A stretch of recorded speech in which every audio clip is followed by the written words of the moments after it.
Notre devoir est de vous informer, fidèles téléspectateurs. Bonsoir et bienvenue à cette édition de journal sur votre média Eva Patrick TV2, les sommaires. Ce journal s'ouvre par la situation sécuritaire dans l'est de la République démocratique du Congo. Un calme précaire s'est installé dans le moyen et haut plateau du territoire d'Uvira au sud Kivu après des violents affrontements entre les forces armées de la République démocratique du Congo et des groupes armés. Les combats ont affecté plusieurs localités des secteurs de Lulenge et de Bijombo, plongeant la population dans l'inquiétude. L'actualité de ces jours, c'est aussi le secrétaire général adjoint de l'ONU aux opérations de paix qui entame une visite de 3 jours en République démocratique du Congo. Cette mission intervient dans un contexte de cessez-le-feu dans l'est du pays. Les échanges avec les autorités et les autres acteurs locaux porteront sur la situation sécuritaire et le rôle de la MONUSCO dans le mécanisme de surveillance. Détail.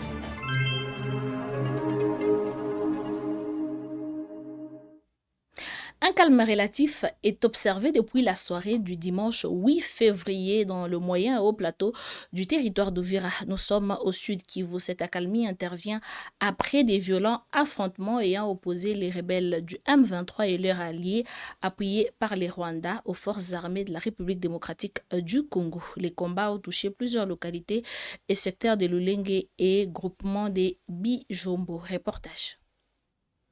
Un calme relatif est observé depuis la soirée de ce dimanche 8 février dans le moyen et haut plateau du territoire d'Uvira, dans la province du Sud Kivu. Cette accalmie fait suite à des violents affrontements ayant opposé les forces armées de la République démocratique du Congo aux rebelles du M23, appuyés par les groupes armés Twirwaneho, alliés au Rwanda. Les combats ont été signalés dans plusieurs localités stratégiques, notamment à Kakenge, en secteur de Lulenge, ainsi qu'à Rubarati, Ruua, Malimba et Masango, dans les groupements de Bijombo, chefferie de Bavira. Selon des sources locales, les échanges de tirs, parfois à l'arme lourde, ont duré plusieurs heures, provoquant une grande panique au sein de la population civile. Face à l'intensité des combats, de nombreuses familles ont été contraintes de fuir leur village. Femmes, enfants et personnes âgées ont précipitamment quitté leurs habitations, abandonnant champs et biens pour se diriger vers des zones jugées plus sûres, notamment vers certaines agglomérations et axes menant au littoral du lac Tanganyika. Cette nouvelle vague de déplacements vient aggraver une situation humanitaire déjà préoccupante dans la région. Les populations déplacées vivent dans des conditions difficiles, avec un accès limité à la nourriture, à l'eau potable et aux soins de santé. Jusqu'à présent, aucune communication officielle n'a été faite concernant un bilan humain ou matériel. Toutefois, des sources sécuritaires indiquent que les forces loyalistes demeurent en état d'alerte maximale afin de prévenir toute nouvelle incursion ou reprise des hostilités. Malgré les calmes observés, la situation reste tendue dans les moyens et hauts plateaux d'Uvira. Les habitants, traumatisés par les combats récurrents, continuent de vivre dans la peur, espérant que cette accalmie puisse déboucher sur un retour durable à la paix dans cette partie de l'Est de la République démocratique du Congo. Nous sommes toujours au sud Kivu. La situation sécuritaire est restée très tendue le samedi dernier dans les territoires de Mwenga. Des violents affrontements ont opposé les forces armées de la République démocratique du Congo, appuyées par les Wazalendo cette fois-ci, aux rebelles du M23. Plusieurs pertes humaines ont été enregistrées de part et d'autre, mais l'armée congolaise a toutefois repris les contrôles dans la localité de Chabunda. Reportage.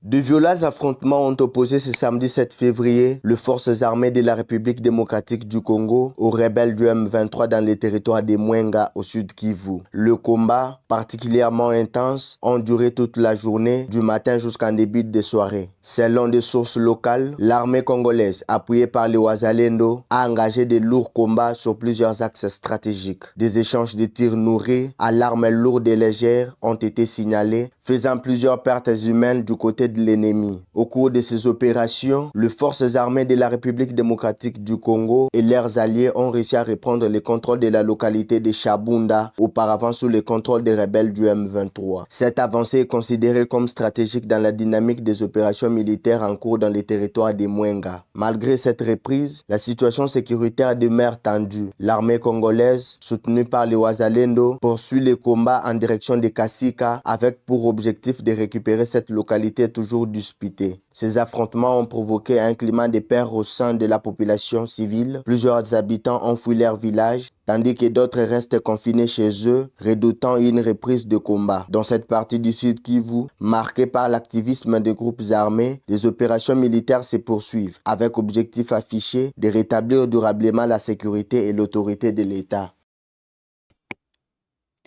Les Nations Unies renforcent leur implication dans la recherche de la paix à l'est de la République démocratique du Congo. Le secrétaire général adjoint de l'ONU chargé des opérations de paix, Jean-Pierre Lacroix, a entamé ce lundi une visite de 3 jours alors qu'un cessez-le-feu est en cours de mise en œuvre dans plusieurs zones affectées par des conflits armés. Les détails dans ces reportages. Cette mission s'inscrit dans un contexte sécuritaire encore fragile, mais marqué par des efforts diplomatiques et militaires pour stabiliser l'Est de la République démocratique du Congo. Jean-Pierre Lacroix doit rencontrer des autorités nationales et locales ainsi que des acteurs politiques, des représentants de la société civile et des responsables religieux. Au cœur des échanges, l'évaluation de la situation sécuritaire et l'état d'avancement du processus de cessez-le-feu. Les Nations Unies entendent accompagner ces efforts conformément au mandat renouvelé de la MONUSCO par les conseils de sécurité. Dans ce cadre, la MONUSCO est autorisée à soutenir la mise en place d'un cessez-le-feu durable, notamment à travers un appui technique et logistique aux mécanismes régionaux de vérification. Une première équipe de casques bleus doit ainsi être déployée à Uvira, dans la province du Sud Kivu, afin de faciliter la surveillance du cessez-le-feu. La mission précise toutefois qu'il ne s'agit pas d'un redéploiement permanent dans cette province, mais d'une présence ciblée et strictement lié au mécanisme de contrôle.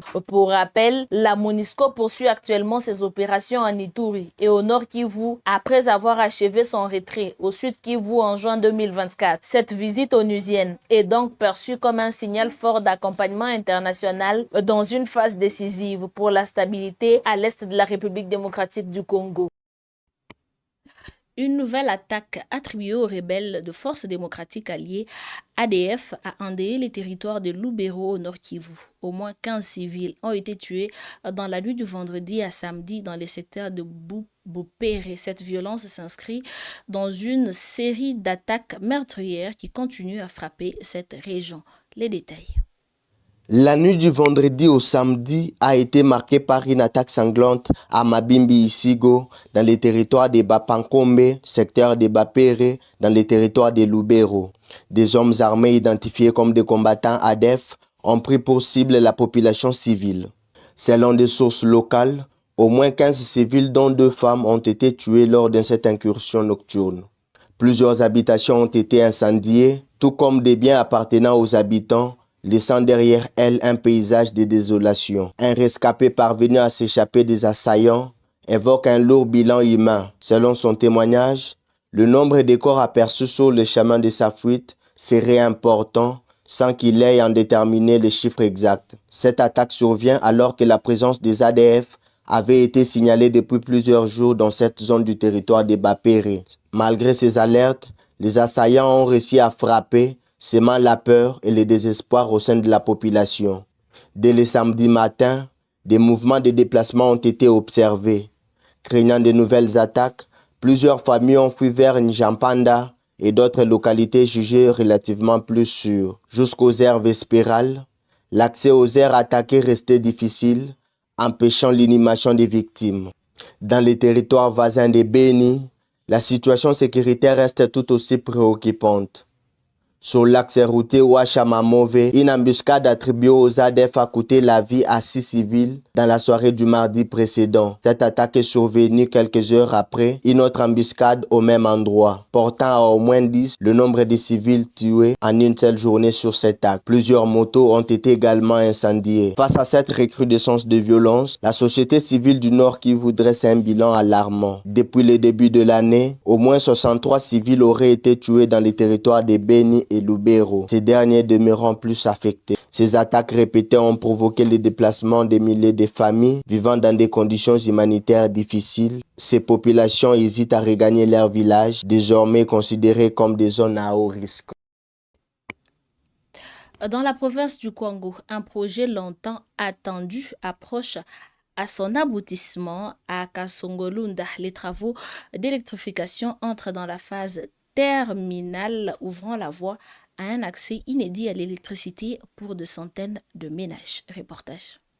À Kasongolunda, la lumière n'est plus un rêve lointain. Les travaux de l'électrification de la cité sont réalisés à un stade très avancé. Les principales artères sont désormais éclairées grâce à l'installation de centaines de lampadaires publics. Au cœur du projet, une centrale solaire d'une capacité de 300 kW crête est déjà opérationnelle. Équipée de plus de 500 panneaux photovoltaïques, elle produit de l'électricité. Les équipes techniques s'attellent actuellement au dernier raccordement entre les installations solaires et les locales des commandes. Les réseaux de distribution est en cours de montage. Les équipements nécessaires sont disponibles et progressivement installés. Tous les ménages concernés ont déjà été recensés. À terme, des près de 500 foyers devraient être raccordés avec la possibilité d'élargir de nombreux bénéficiaires selon la capacité du réseau. Dans la cité, l'attente est palpable. Pour la population locale, l'arrivée de l'électricité représente une transformation profonde du quotidien. Kwango, l'accès à l'électricité reste un défi majeur, même au chef-lieu. L'offre demeure limitée. Pour Kasongolunda, ces projets solaires apparaissent ainsi